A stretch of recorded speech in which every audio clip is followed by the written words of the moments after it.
back.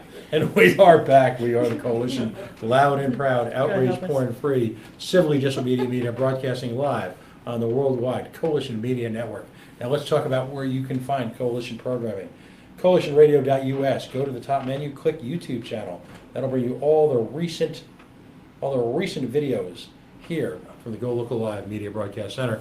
Click on past shows. You'll go through an entire list of past radio shows from our older days in troglodyte, terrestrial, single-dimensional, outrage porn-filled radio.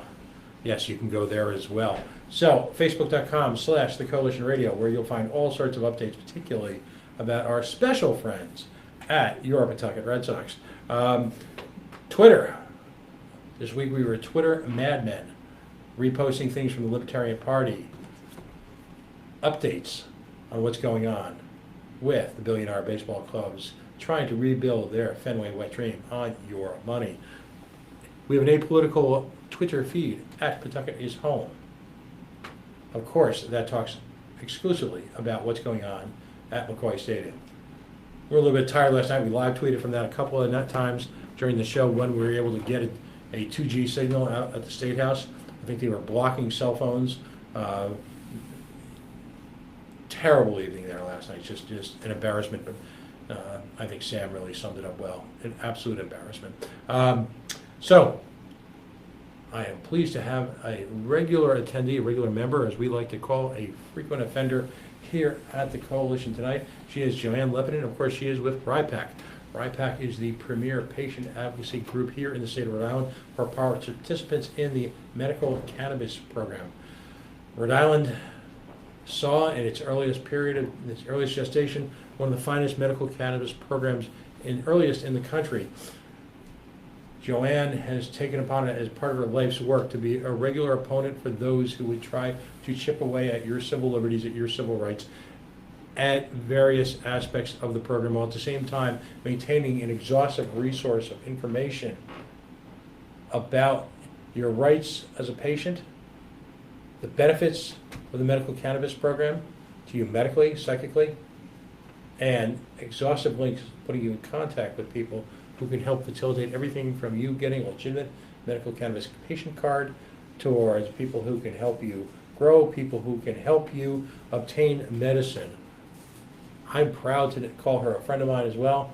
I'm proud to say that the Libertarian Party of the state of Rhode Island supports their efforts at every level, and I'm proud to say that her organization continues to be at the forefront of medical cannabis patients' rights in this country despite an overreaching, oppressive government, increasingly, ironically enough, not only just at the state level, but at the local level. We're going to talk about a couple of things tonight.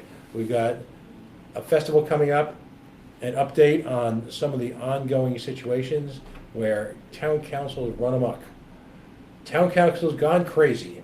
I've decided that the Constitution be damned, the Rhode Island Constitution be damned, the Rhode Island general laws be damned, that they in fact are clearly capable of advocating sophisticated and regulating sophisticated medical environments, that their position as God only knows what they do in their private life qualifies them to act as a moral authority in the lives of people who are very often are chronically ill. JoAnne, welcome back to the Coalition. Why, thank you, and you are remarkably articulate for a guy who is exhausted as you are.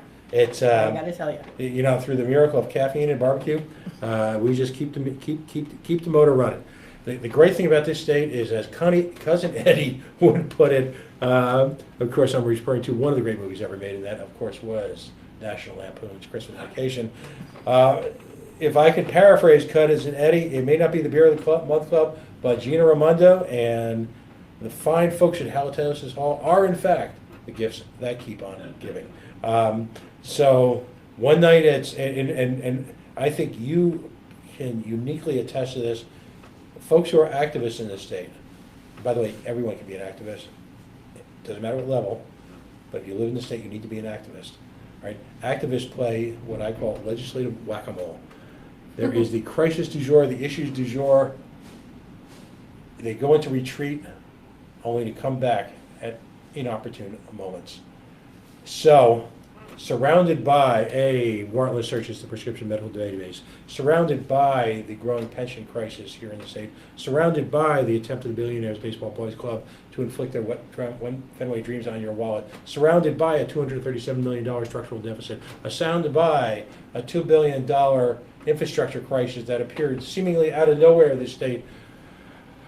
Surrounded by all of that, we are faced again with trying to keep a medical cannabis system intact that has been so valuable to so many people at so many different levels, both physically, in some sense, it provides them some relief from an exhaustive financial burden in some sense, but also psychically.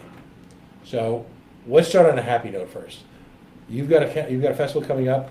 We want to talk about it. Look what you can get at our festival. The RIPAC 2017 Medical Marijuana Festival, patient advocacy since 2003. Now, when is the blessed event? It is next Saturday. Next Saturday. Which is September 23rd, from 11 o'clock to 6 p.m. at the Bell Street Chapel, which is right off of Broadway. Right. And the reason we have a festival, well, it's a fundraiser, but it's also, ever since the program was enacted in 2006, it's a wonderful program. It's a wonderful program. God bless Thomas C. Slater and Rhoda Perry, and for giving the patients of Rhode Island this program. And it seems that shortly thereafter, we started devoting all of our time to protecting that program. Right. So well, let's explore that for a second. Here's the irony. Rhode Island was at the forefront nationally of providing medical cannabis in a legal, safe environment to the chronically ill. In some cases, years, if not almost a decade, before many other states. So in this one time, in this one moment of time, we somehow managed to get it mostly right. But there's more. Because most states... Because Rhode Island is like a game show. Everyone goes home a loser, and there's always parting gifts, right? But here's the thing. Rhode Island, this is one instance where the legislature was brave, they were courageous, they did the right thing, it wasn't about money. In most other states, you wouldn't find a politician who was going to, wanted to talk about medical cannabis at all. Here in Rhode Island, we had the late, great Thomas C. Slater championing. He was a champion. He got up and told his own personal story. Rhoda Perry did the same. You won't find that in other states. In other states, generally speaking, their medical marijuana programs had a lot of, problems to them and challenges because they were on a referendum. And they were just passed on a referendum. They weren't, there were problems with them. But anyway, I shouldn't really say that. But the point is, we had a state legislature that actually went out, took the lead, and got it done, and it was great. It provided options. Well, eventually it provided options for patients. Patients are messy. People are messy. There's no one right solution that fits all. It can't be like a cookie cutter solution. We have some patients who do well if they can grow their own, and they do so successfully. We have other patients, there's no way they're going to do that. They need to go to a place and purchase it. There are other people who do well if they appoint caregivers to grow for them, because oftentimes the dispensaries don't have what they need.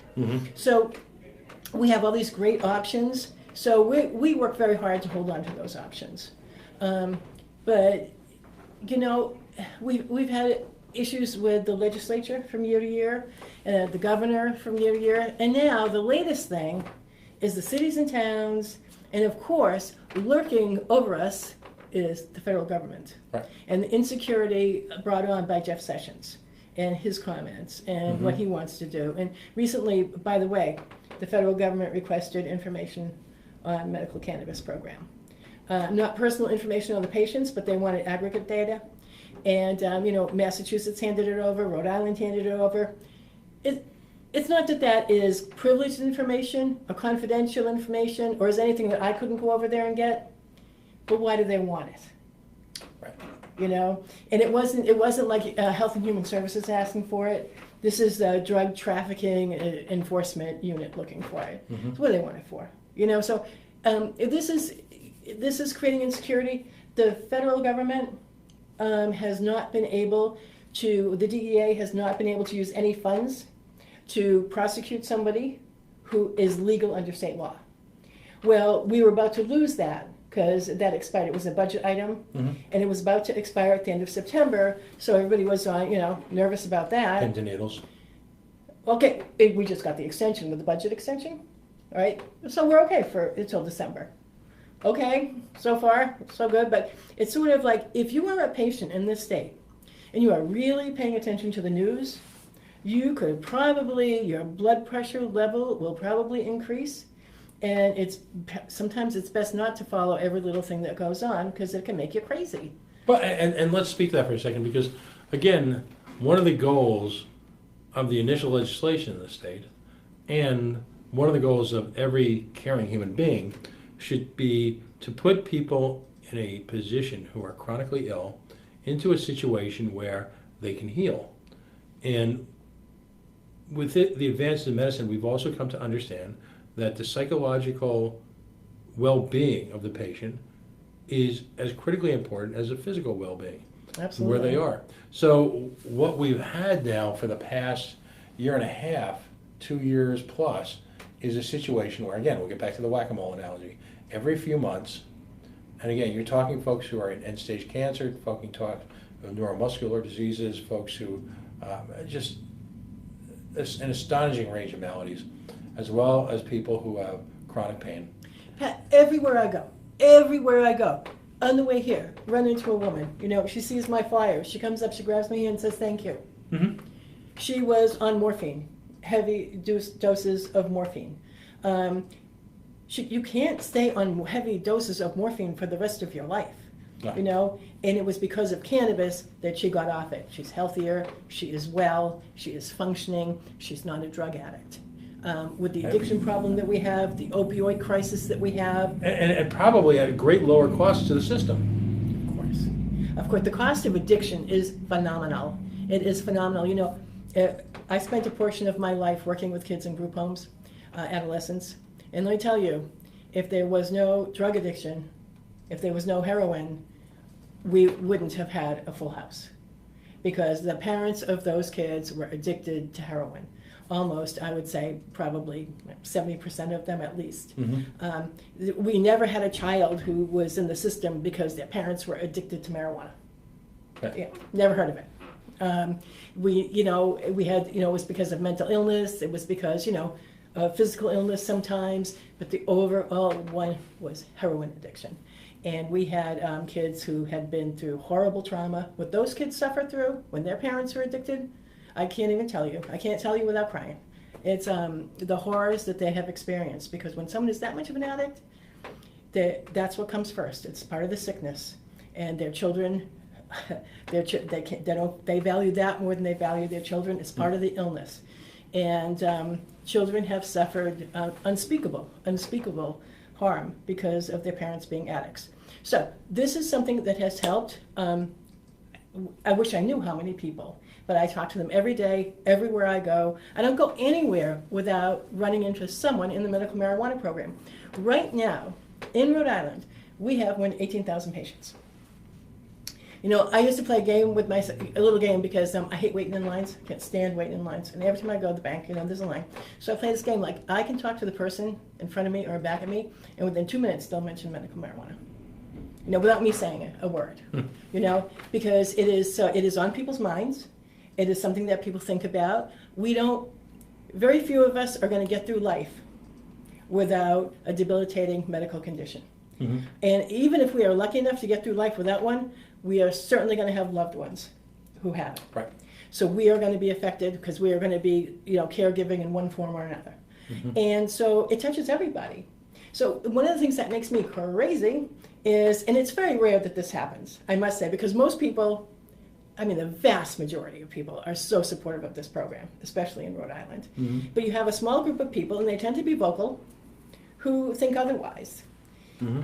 But sometimes the conversation will get as if medical marijuana patients are a different species or something. They're not. They're you.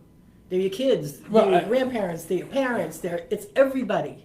Well, anytime you lump any group of people into the And I always use the analogy, when you call us the gays, the, Right. the medical marijuana users, you know, the fill in, God forbid, any sort of ethnic group, then what you're doing is you're taking a group of people who are as individualistic as any group of people who come from any number of variety of backgrounds, any number of variety of family situations, any of a variety of levels of education, and you attempt to project onto them the image that you have been force-fed by someone else.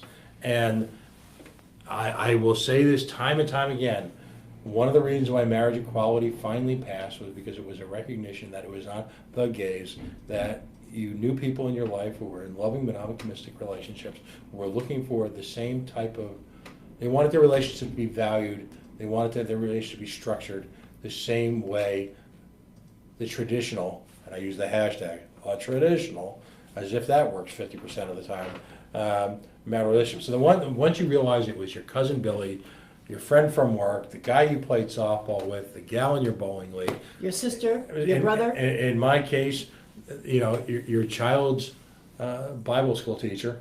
I always love that. You know, one of the best Bible school teachers they ever had was a wonderful young woman in a long-term monogamous same-sex relationship. Oops. Guess that kind of screws up the talking points, huh? So the same type of respect that we accrue to any one of a group of people, we need to accord people who use medical cannabis because they are us. Right. Right? They are us. They are us, and you know, and the troglodytes out there who are just seemingly obsessed with the behavior of everyone else just need to stop it and grow the hell up. This is true. So now, This is true. now there's been some developments. Let's talk about a couple of the towns who, again, we call it here, town council's gone mad, who clearly missed that civics course in 7th grade. You know, and to them, a number of them purport to be conservative. So as I'd like to say, to tease and to torture my conservative friends, I invite them to read the Constitution. You know, there's a great wide world called the Constitution beyond something called the Second Amendment. There's all sorts of protections As it turns out. afforded by people. That's right. Beyond their, by the way, which I support the Second Amendment, but beyond their right to bear arms. Freedom of speech, freedom of association. Due process. Protection against illegal search and seizure. Yeah, that's a good one. Yeah. They don't have that in Johnson. Well, I recently had the opportunity on another station, because now Tony might be shocked by this, but I like to call talk radio. There was a constitutional law lawyer on, it was WBZ, and up in Boston. Great show, late at nights. Who's the lawyer? Who's the Larry Tribe? DeFranco, she ran for governor of, she ran for governor at one point, and she was filling in as guest host. Okay. And she also does immigration law. And I said, my position is that if there is a constitutional amendment that is under fire, it's not the most under fire, I should say, because they're all at some level being challenged constantly, but it's not the Second Amendment, it's not the First Amendment, it's not the 9th, it's the 14th, it's actually the Fourth Amendment. Because there are a lot of people who cloak their attacks to the Fourth Amendment under the guise of good government, under the guise of law and order, That's tough right. on crime, and they use that as an excuse to break down the walls that protect all of us from illegal search and seizure. And they are very often the first to use that time-honored canard. What is it? If you're not doing anything wrong, you have nothing to worry about. Yeah, so why would you mind the police? Yes, so why would you mind why would you mind the police bursting into your bedroom in the middle of the night if you have nothing to hide? That's insane. Right. It's insane. Oh, speaking of that, So yeah, let's get into the nitty-gritty here. well, Johnston in their ordinance has a provision in there that says, well, it defines. It says that patients can only grow in their homes. You know, they can't rent a space to grow. They can only grow in their homes. Now, but which is defined as a medical marijuana facility.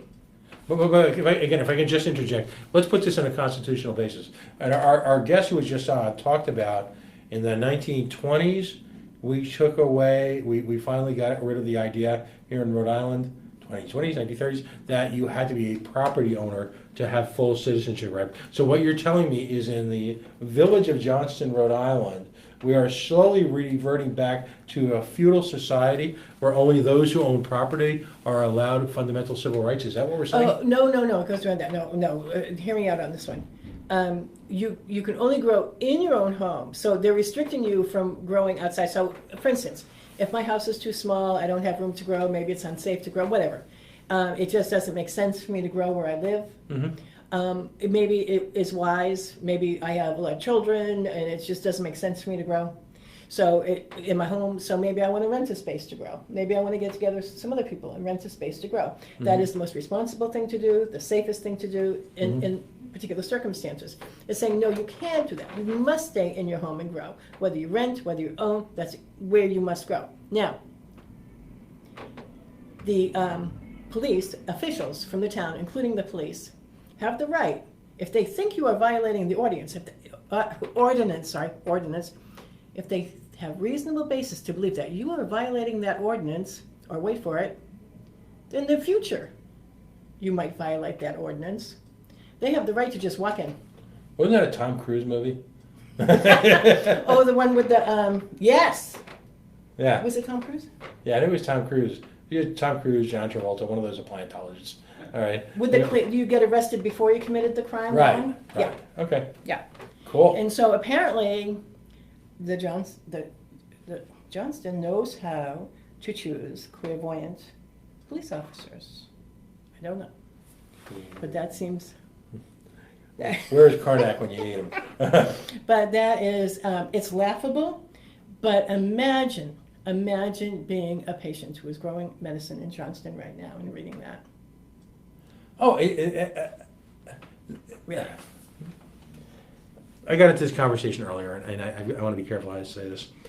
Folks who are facing these type of physical challenges, whether by birth, by accident, or by illness, if you will, that I've met through the cannabis program in a variety of other organizations, are mentally some of the toughest people I've ever met in my life, who routinely on a daily basis overcome obstacles that would make mere mortals cry, weep, Yeah, you're not kidding. bring them to their knees. Yet these folks face these challenges with a degree of courage and what I call a warrior spirit that is astonishing to regular wimps like me. When I say that as a preface to understanding, again, that this relentless attack is really an attack on one of the few things that they hold out hope for, whether it be facilitating a cure or alleviating the chronic pain that so many of these people have to live with their daily lives. I have people I'm working with right now. I have a board member who every day is a blessing for her, every day. She is struggling to stay alive. And she has... And put that even in more distinct terms without violating confidence. I mean, when we say struggling to stay alive, we're talking about literally staring death in the eye. Absolutely. Every day. Absolutely. She did just last week. And it's amazing. She's still here. She keeps going. And she is one of the best advocates you'd ever want to meet. And she is so grateful for this program. She is so grateful that she got the chance. She is someone who never, ever in a million years wanted to go anywhere near marijuana in any shape, form. The only reason she's in the program is because the doctors couldn't do anything else for her. Nothing else for her. Nothing worked. She was allergic to all the pain meds. So she found herself by default in the medical marijuana program. She was embarrassed, I mean, in those days, when at the beginning of the program, there were no dispensaries. So where you're supposed to get it. So she went through all that, talking to her children. She'd always been, very severe with her children, but never going to, she's turning around and asking them where she's supposed to get it. I mean, it was a very kind of comical situation to be in. But we have people who have come into this program sort of kicking and screaming. They didn't want to be in the program, but they didn't want to have these illnesses. They don't want to have, so many of our patients have very complex medical conditions. So they have more than one. In some cases, their bodies are literally breaking down around them. Yeah. Well, that is the case with this particular patient. And she is a marvel. She is a marvel. And she fights for other people because she knows that she wouldn't be here if not for this program. And she has had so much joy in working with the program, working with other patients, seeing other patients get better. It's given her so much satisfaction that she is so grateful for this program, despite the fights we have. She has benefited so much from it. So she's lived to see the birth of her grandchildren. It's you can't place a monetary value on that. Right. Both for her and the Her grandchildren. entire family, Right. her entire community, and all the people that she's been able to help. So we have this incredible reverence for patients who defeat all the odds and care about other people. I think that's one of the most amazing, astonishing things to me, is that people can have so much going on in their own selves, with their own selves, and be fighting so hard just for themselves, and yet care so much about other people and the well-being of other people. Like, where does that come from? It is, and in an age where, some people would say, we live in a very kind of, capitalist, money-grubbing society in so many ways. And you see people who, they care. Right. They just care. And we've had legislators like that too. And that is the best of Rhode Island. And we have seen the best of humanity. I'm not exaggerating when I tell you that you see some of the best of humanity in this program. You see people give up medicine that they need for themselves and say, well, you need it more here. It is mind-boggling. You see people who have, so many of our folks, in the medical marijuana program, they're disabled. They live on disability. Some of them are on SSI. Some of them live on less than $1,000 a month. Mm-hmm. And they're willing to share the little they have with others. It sounds so corny, but it's true. And when you see it actually happen in front of your eyes, it makes you, well, that's how I got so committed to this program, really. Now, what's going on? So give us an update then, if you will. You've got Johnson, you've got Smithfield, you've got a few things. So where does Johnson stand right now? And what do you have in court? What's going on in court and surrounding all that? Well, we sued the RIPAC with the help of the ACLU and some fantastic lawyers. Thank you, John Mira. Sued the town of Smithfield because of that ordinance. So we did have a court hearing. We felt encouraged by that. The judge asked very good questions, the kind of questions that you would ask. Actually, like, for instance, so the restrictions in Smithfield go like this. The state says you get a license, you can grow 12 plants for yourself if you're a patient. Smithfield says, oh, no, you can't. No, you can't. You can only grow 2. No rhyme or reason, no discussion about it, just 2. Apparently they know what patients need better than the patients do. And then they said, under state law, you can appoint a caregiver to grow for you if you need to. The town of Smithfield said, no, you can't, no caregivers can grow here, no caregivers. Despite the fact that, you have a license from the state, if you're growing plants, you have purchase tags, which is form tax for those plants, but The Gina tax. Smithfield wipes all that out, says, nope, you can't do it. And no cultivators, which are large-scale growers, no cultivators, no compassion centers, nothing in Smithfield. So, plus, you have to allow them to come into your home, do an inspection, and there's all kinds of conditions on that too. Given the confidentiality that we have to have for this program, that's another problem. So what are we going to do? So Smithfield took it upon themselves to really undermine the program. So we sued, and we sued them over it. We had a court hearing. We will get a decision from the judge. He said September 25th. And he asked all the right questions. For instance, the town's attorney said, it's a safety issue. That patients and caregivers, when they're growing, they can get robbed. It's a safety issue. And the judge asked if they had any banks in Smithfield. And he said, just to be clear, this only applies to this is agriculture here, right? So, but this only applies to one plant. So, for instance, if you're going to grow tomatoes and have lights to grow tomatoes, it wouldn't apply. But it will apply if you're growing medicine to keep yourself well. So, the judge wanted to be clear about that. So he asked a lot of good questions, and also there was a discussion about, there is an opioid crisis. So I've heard that. I've heard it's killed an awful lot of people. So the judge asked if Smithfield had pharmacies, because maybe they were going to consider going through what was being dispensed at the pharmacies. Mhm. And maybe they would like to tweak that a little bit in an ordinance, make sure people aren't getting too many opioids. That kind of thing. So we are encouraged by the nature of the judge's questions and looking forward to getting that decision. Hopefully it will be a good one, and hopefully the cities and towns will. The very nature that they're willing to come back so quickly, I think, is a testament. I mean, and again, I'm not an expert. I literally play one on the radio. But it strikes me that both on a procedural basis, on a Fourth Amendment basis, on how laws in states are structured, and the primacy of those laws relative to whatever madness a group of people who somehow have managed within their own little society to become town councilors.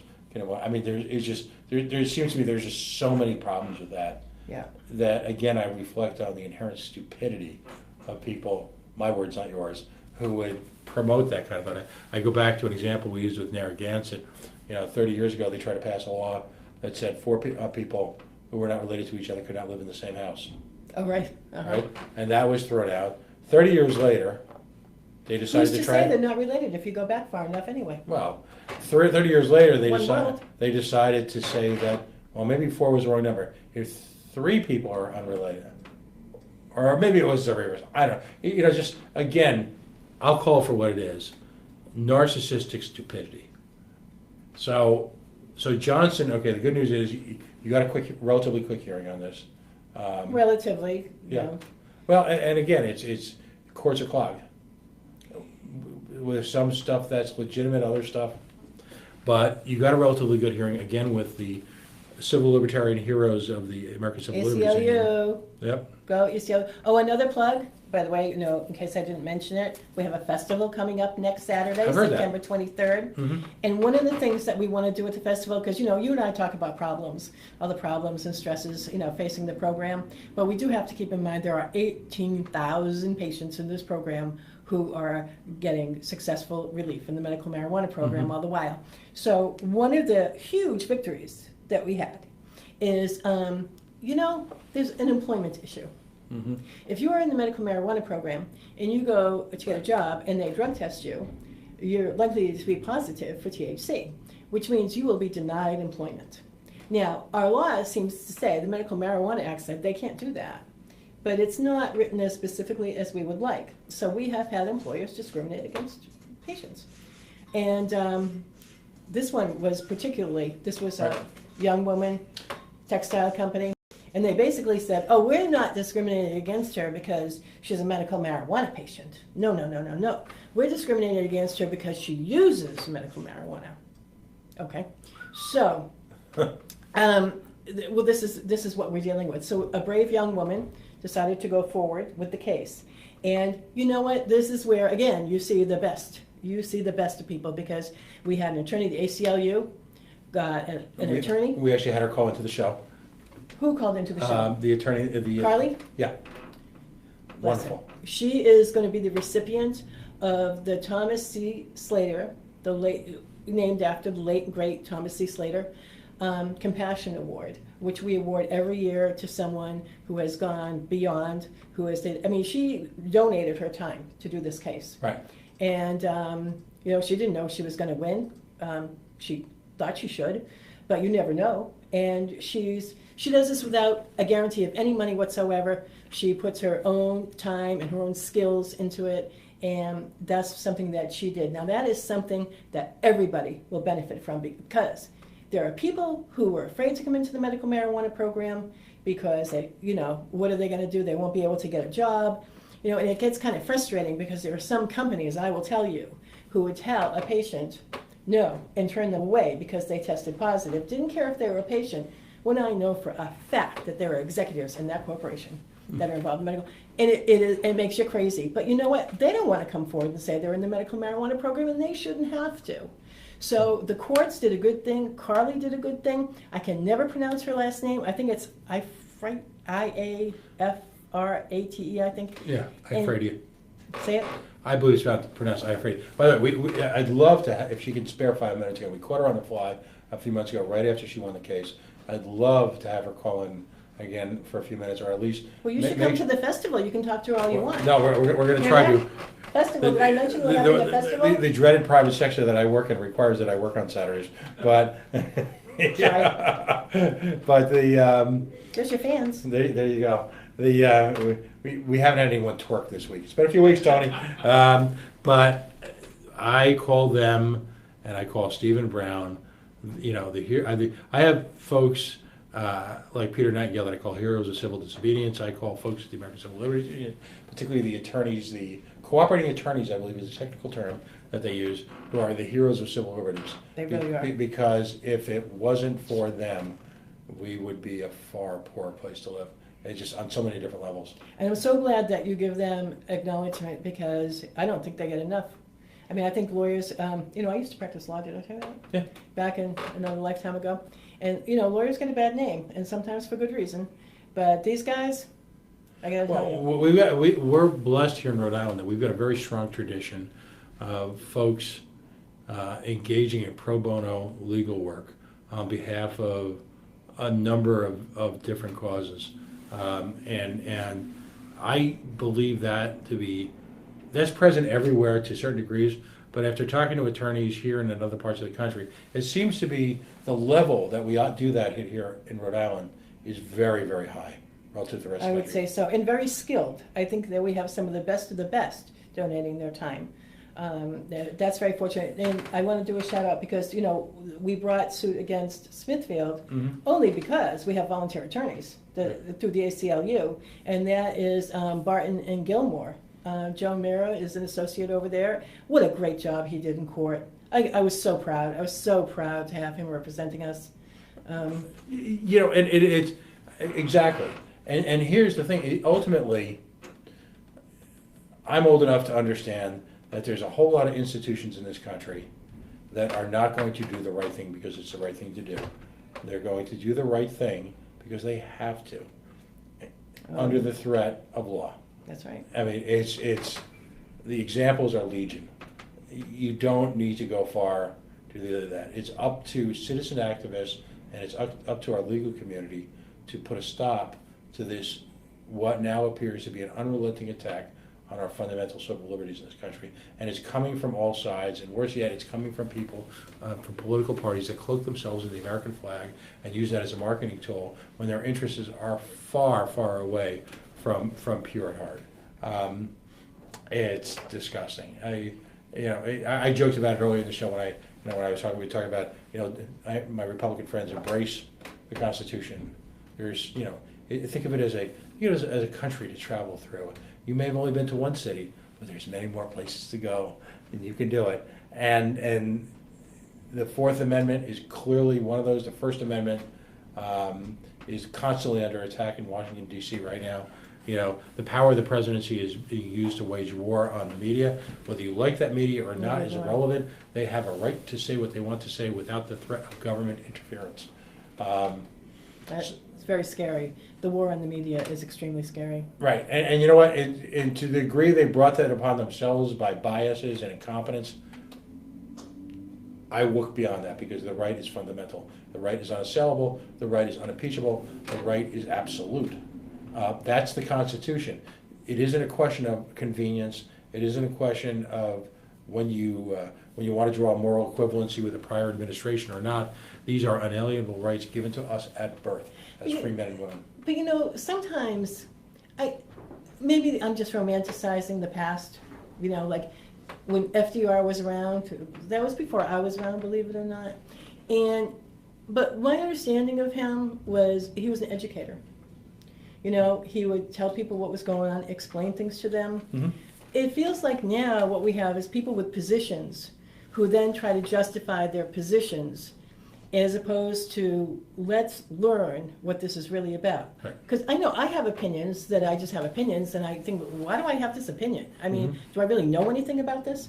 Have I studied this? Have I looked into it at all? At some point, you can't study everything, but you have to trust some people. You have to trust what some people say sometimes. Right. But with the medical marijuana program, for instance, did I mention we're having a festival next Saturday? And with the medical marijuana program, I found that where people are open to understanding it, when they know what it's about, when they know, like what you were saying about when, you might have been having a prejudice about someone who was gay until you knew someone who was gay, then you open up. It's the same, it works the same way with medical cannabis. When people understand how the program works, how it helps people, I don't know anyone who's ever been opposed to it, in any shape or form. But when people draw an opinion and they shut down, it's kind of like, what our Attorney General Sessions is doing. It seems like he doesn't want to know anything. He's already got his opinions, and he is asking Congress for authority to prosecute people and growers who are legal under state law. But I doubt that he's learned anything about it. Well, and as if that's the primary challenge facing America today. Yeah, right. No kidding. Is somebody growing weed in South County because they had they're renting some space that used to be turf farming. Yeah, but didn't he lie to Congress or something? He might want to be, And there's that whole Korean thing. I guess that's on. not a problem. Yeah, lie to Congress or something. I know, but only bad people smoke weed. But good people lie to Congress. Tony. I guess. I like Tony's laugh. And by the way, you do have an event this Saturday coming up. There's a bunch, by the way. Not tomorrow. Next Saturday, 23rd. Right. And by the way, folks, one won't only need watch the coalition now. You've got this event. You've got the event we discussed earlier. That's happening at Dirk's Barbecue on Thayer Street. An excellent place, by the way. Oh. We have been there after some meetings. What was demon alcohol a factor? One of our best consultants said he has to go there for the ribs. We just had they're. I saw them. I didn't get any though, but I saw them. Yeah, because we were in the Clean Plate Club up here. Yeah, that's that. What's great is the diversity of events that are occurring this fall in Rhode Island. This is a critical one because, now let's talk about some of the people that you're going to have. But let me step back for a second. So you've had the court hearing now in Smithfield. Right. Where does the Johnson case sit right now? We're talking to the lawyers about that. We've got a lawyer who's away right now. When he comes back, we will be discussing what we're going to do about Johnson. All right. So Johnson, if anyone in Johnson should be listening to Hello, us, people in Johnson. Want to save your taxpayers some money? Want to save them a lot of grief? There's still time. You guys are still willing to talk. You're still willing to work this out. We can all come together. We'll kumbaya, a little, By the way, hey, there's an event. There's an event a week from. Can I interrupt you for a second? Of course. Because in Smithfield, I went to the council hearing. Right. And it took a while to recover from it because they clearly did not want to hear anything I had to say. Right. And one of the counselors, actually, after I testified, she pretty much agreed with everything I said, seemed to be, chastise the other members of the committee for the ordinance, and then voted for it. So, I got some kind of post-traumatic council stress after that. Yeah, but that's not hard to have. I mean, well, I've been to a lot of town council meetings. When they were doing ordinances, I've worked with Westerly. There's a list of towns that we have worked with, but I just have never experienced anything quite like that. Well, remember, Johnson is the same community that's decided that they're going to sell Providence's water to a power plant. We ain't selling someone else's water. Right. We ain't talking Perry Mason at this point. All right. And by the way, that same, if I remember correctly, now I may be wrong. So, actually, if I'm wrong, I don't even pretend to apologize. But isn't the attorney for the town of Johnson the same Mr. Conley, who was actually the director, the head of the finance committee, who ran a 4-hour... Tony, can you contact the fact-checking department on that? Oh, that's right, we didn't pay them. The gene pool... They're out with the makeup and hair department. Right, they're in the back of the green room. The political gene pool is so small here, so twisted, that I like to say if that at some level, because people have been calling me about the Pawtucket thing, I've been heavily invested in this for a number of years now, that if the state of Rhode Island at any, however minuscule level, is looking in any way, shape, or form for me for leadership, we're screwed. Well, I gotta tell you, I think being on a town council is really hard. Oh, really hard. It is. we had a situation last week. We were in front of the Cumberland Rhode Island Town Council, and I had spoken to every single one of the councilmen prior to introducing the resolution, and the resolution called for ultimately the town to reject public financing of a private entity, the Pawtucket Red Sox Baseball Club, and I heard you care about that. it's kind of a thing. It's a rumor. Yeah, and all of them had nice conversations, and it's funny because halfway through, what I call a profile in courage, and after allegedly getting phone calls from top Senate leadership to put the kibosh on it, and you've done something right when the AFL-CIO, the head of the Northern Rhode Island Chamber of Commerce, and a couple of senators show up at a Cumberland Town Council. Wow. That's you ruined some evenings. But and what I call profile of courage, just like last night, these guys decided to table the amendment because they didn't know enough about it. Now, how at this point in time do you not know enough if you're adjoining a stakeholder or an adjoining community to one of the largest private-public partnerships and most contentious private-public partnerships that this state may potentially engage in? So what are you in 10 years? suggesting? Why would they table it? Just because? They're wimps. This guy Kane, sold us out. Absolutely. And it was, what's interesting, and you probably run into this too, after the council meeting, when the same people you've spoken to a dozen times won't even make eye contact with you. Now, I'm what some would refer to as a lurking, looming presence in a room. I'm not exactly ever going to be considered a shrinking violet.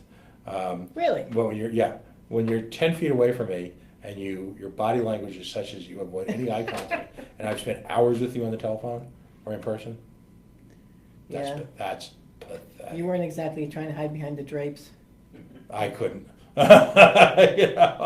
So it's just sad. But let's talk about the event that's coming up a week from tomorrow, because it is a celebration On Bell Street, which is conveniently located right off of Broadway. Right, and the Bell Chapel is a real treasure too. Wow, is it ever? Take a moment. This is interesting because this is a I church. cleaned it last week.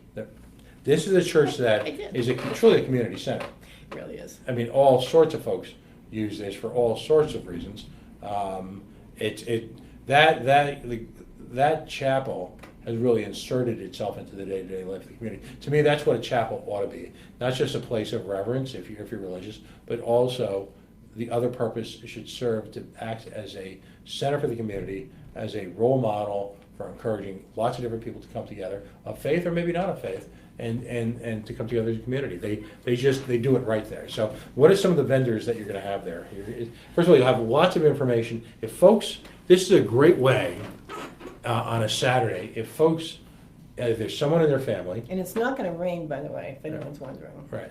But if someone who's either in your family or immediate friend or yourself are looking for a really low-key environment in which they can find out one whole heck of a lot about the medical cannabis program. You can find out everything. You can get all of your questions answered. As a bonus, this year we actually have lawyers. We have a table full of lawyers, our lawyers who represented us on that Smithfield case, from Gilmore and Barton. Mm-hmm. So they will be there, just being able to talk to people. Now, a lot of people are intimidated to go talk to lawyers because they don't want to pay them and all that. But if you want to have a conversation with them and bounce something off them, they will be there to answer questions. I've got a few issues that may not be medical cannabis related. Can I help them out? They'll help me out as well? You're a friend. So you have a special status, of course you do, you know that. Yeah, there's a couple of things. I'll just leave it at that. A couple of, You don't have to be a patient. You don't have to have a license to come. We want everybody to come to learn about it, because we would like to get a good showing just to show how everybody supports this program. Mm-hmm. It's a good thing. And you know what? You know what happened last year? It was one of the best days we ever had. It was so crazy because we have this tradition at RIPAC. And by the way, when I say RIPAC, people are getting confused because they go online and put in RIPAC, and that's not our website. You end up getting the property management people in Warwick. I can't tell you how many calls I get from people and emails saying their trash bags don't work and stuff like that. So there's some confusion. So RIPAC is acronym. It's Rhode Island Patient Advocacy Coalition. So when you find us on Facebook, you can put in RIPAC and we'll come up. but it's ripatients.org. That's the website. Right. But generally, if you just Google medical marijuana patient advocacy Rhode Island, will come right up. Or Mhm. medical marijuana in Rhode Island, we should come up. But anyway, what was I saying? Oh, last year. So last year, as I said, we have a tradition. Whatever day we pick, whatever month, it is the hottest day of the year. Right. So last year, we picked July 22nd. It was really hot. It was one of those days where they were saying, no, don't go outside. And we're saying, no, come on down. You know, we've got all these patients and people with debilitating conditions. So it was a bit of an issue. But I'll got to tell you, people came out. People we hadn't seen for years. It was the 10th anniversary of the program. It was so emotional. Everybody was sweating so much. And they were so uncomfortable. And they came from all over to come to downtown Providence on the hottest, sweatiest day of the year, just to say thank you. And just to tell us, you know, how their lives have changed. It was one of the most emotional experiences I've certainly ever had. It was people in a good mood just wanting to come and say, you know, thanks. You know, thank you, RIPAC. Thank you, whoever's responsible for this incredible plant. I have legal access to it. And it has made all the difference in my life and the life of my family. And we had whole families of people coming to say thank you. Thanks, I got my mom back, you know. And that's why I can't stop doing this kind of advocacy. You know, and so on the hottest day of the year, when I thought everybody was going to be horrible, because I get really, I'm no good in the heat. I get really grumpy and irritable, and I assume everybody else is going to be like that. The opposite was true. So we had lots of great conversations, lots of vendors. We have, you know, the smoke shops are out there, the grow shops are out there, all kinds of interesting artists are going to be there. We have Growing Crazy is a grow shop way down, and I love this, Wyoming, Rhode Island. Yep. Love it. And they have been, you know, such supporters of us. We have Hydro Earth in North Providence. They've been wonderful to us. You know, and it's so gratifying when the folks who own the grow shops, who own the shops that service the patients and the growers, that they actually support the organization that's advocating for them. That's really important. So we will have, you know, Scott Slater is going to be there, a host of people we haven't even confirmed yet because, you know, we're not the most organized group. We're very thorough, but not always the most organized. So people are still finding out about it. They're asking if they can show up to say a few words. We don't do long speeches at outdoor events, but, you know, have people say a few words, and we're going to give Carly the award, possibly some other awards as well, which I can't talk about. They're going to be surprises. We might have some surprise guests. It's a feel-good day. It's a day when people can find out about the program, find out what they can do to help, find out how they can get help, and also, and this is really important, get accurate information about the laws. The laws have become very complex, especially, well, if you're growing. Right. If you're not growing, you don't have as much to worry about. But if you are growing, you have to know the laws. So there's a lot of misconceptions out there. People have sometimes, because it gets complicated and it's changed. So we want to make sure people get the accurate information. So you stop by the RIPAC table for information. We've got the lawyers there as well. What could be better? Well, absolutely. And, you know, last year there was so much confusion and so much chaos created by the Raimondo administration as they went through this suggestion, that suggestion, that ultimately what came out of it was very different from what they initially proposed. So it's critical that people understand that, particularly if they're looking at the program for the first time, because there are so many protections now, there are so many legal protections out there now, that despite the best efforts of some people in government, this program continues to survive and actually thrive. And it's because of the hard work of folks like you and the lawyers. A big movie for this week, I don't know if you've ever seen this movie, is Sully. And I keep finding different examples of this movie. Oh, the airplane pilot? Yeah, you're right. Tom Hanks? Last night I so desperately wanted to say, right at the, when I finally came on as the first person, was after 4 hours of, you know, it's circus like pro destruction of McCoy, pro build a new stadium on somebody's tax dollars. I wanted to get up and say, okay, can we get serious now? This is a moment in your program's history, the program that you're so closely associated with, where, you know, it's a moment to reflect, it's a moment to celebrate the success and the impact it's had on so many people's lives. At the same time, it's a moment to really see where you're at and try and anticipate where the next challenge is. And kudos to you for for, I think, ultimately crushing Smithfield, and ultimately I think the same thing will happen in Johnson, because hopefully the city councils, the carcasses, if you will, of bad legislation will be put up in town squares and serve as an example for all at the city council level, that while you may have political power within your town, while you have the right to control how your town does business, you do not have the right to screw with people, and you do not have the right to overcome the laws of the state of Rhode Island. That there's, particularly when you have a program where years of effort have gone into its establishment, years of discussion, analysis, carefully thought out, articulated law that impacts thousands of Rhode Islanders' lives daily.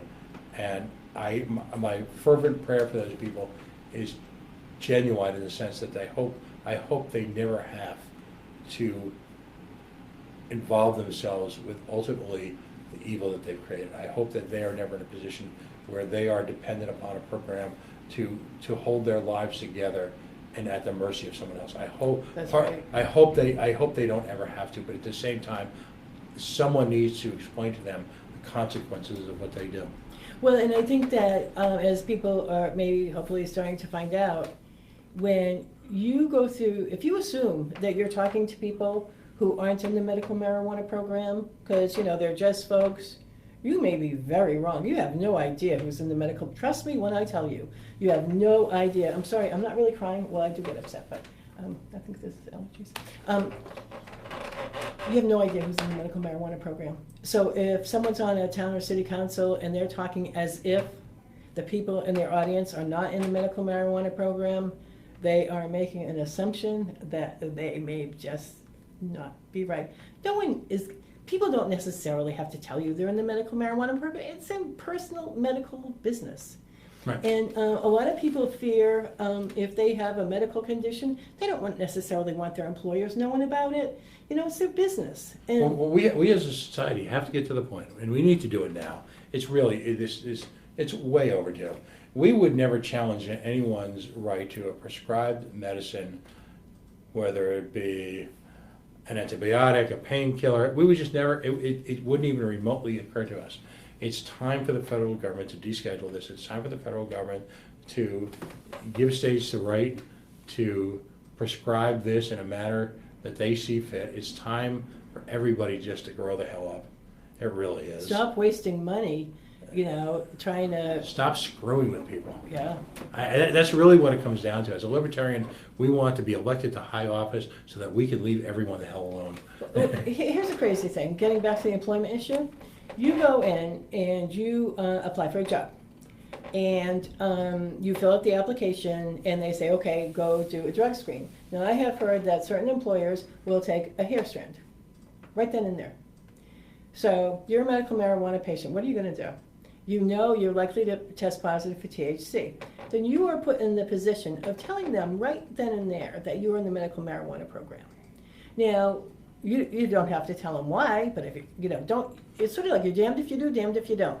So now you are in the position of having to discuss, your personal medical history with somebody who has no right to know that. And I am so surprised that we still have this kind of drug testing, especially for marijuana, seriously. I mean, people are just gonna lose good employees. You know what the judge said in the court ruling? Which I thought, that's just good. He said, if people are using cannabis for recreational purposes, it's probably not that big a deal if they stop using it long enough to go through job applications. If you are a patient and you are using it because you need it for your health, it is a very big deal for you to stop using it long enough to get past, the application process. So, because remember, it stays in your system for up to 8 weeks. So I've heard that. I was asking for a friend. Look, I mean, and he was pointing out how unfair that is. Yeah.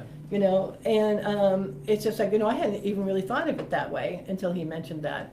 So much of this is just fundamental common sense. It is common sense, but again, talk about messing in people's lives. I am talking about people who have applied for jobs is staggeringly, full of responsibility, as stocking the shelves at Petco.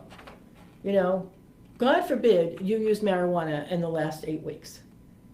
Seriously, we had one woman who, I got to be careful confidentiality, but sometimes with a big company, and if they're not Rhode Island based, what happens is they'll say, well, why don't you send your medical records to the corporate office, and then we'll decide. What? It's insane. If someone is capable of doing a job, they're capable of doing a job. What are you doing messing around in their medical records? That is an intrusion that I find it is absolutely intolerable, and I can't believe it goes on. But if you test positive for anything they're testing for, then they're going to say you don't have the job. And then you're going to have, explanation. So, did I mention we're having a festival? Yeah, it's the 23rd, Bell Street. Bell Street Chapel. Absolutely. 11 We're gonna put it on a.m., the site. 6 p.m. It's going to be a beautiful Come meet afternoon. some good people. Well, again, and one of the focus tonight has been providing people with the opportunity to get together as a community, whether it be through pure fun, in the case of the folks at Dirk's, who are actually coming together as a community to support people who are involved in tragic circumstances in Houston, and using community to create an environment of fun to do that. And the same thing you're asking folks to join you at Bell Street Chapel, which is to come together in a community, whether you're whether you've been involved in the system, whether you're looking at the system, or whether through the grace of God and your own good health you manage to avoid it for now, but you're sympathetic and you're empathetic to people in the system and want to learn more about it. And also, hell, it's a beautiful Saturday afternoon, it's a beautiful chapel, it's a beautiful setting. Why not just have a little bit of fun? You can win good stuff too. I forgot that. There's all kinds of stuff. You would not believe the Really things good people stuff? are donating. Really good stuff. Really Really good good stuff. stuff. Patients can even win gift cards so they can go to the dispensaries and get medicine for Ooh. themselves. You can get, Really if you're good a stuff. grower, you would not believe the grow equipment, the nutrients. It's expensive to grow. It's not cheap. It's expensive. Well, So grow equipment, nutrients, the kinds of accessories if you do use cannabis, and if you are you need a vaporizer, if you smoke whatever you need, all the smoke shops are going to be there with their latest and great. They're going to have bargains, but they also, everybody who wants to be a part of it. Some people can't be there physically. We have a lot of vendors, they can't be there physically. If you want to shop, can you close the shop for the Saturday? Some of them can't. So what they're doing is they're sending their merchandise, and they're letting us give it away as door prizes, and we will give them shout outs. So really, the people who come are going to be the beneficiaries of some wonderful prizes. And last year, I got to tell you, people walked out of there. A very high percentage of people walked out with something nice, and there's nothing better than a prize. and you got to be in it to win it. Well, first of all, as always, JoAnne Leppanen, I can talk to you forever, Pat. thank you so much for coming.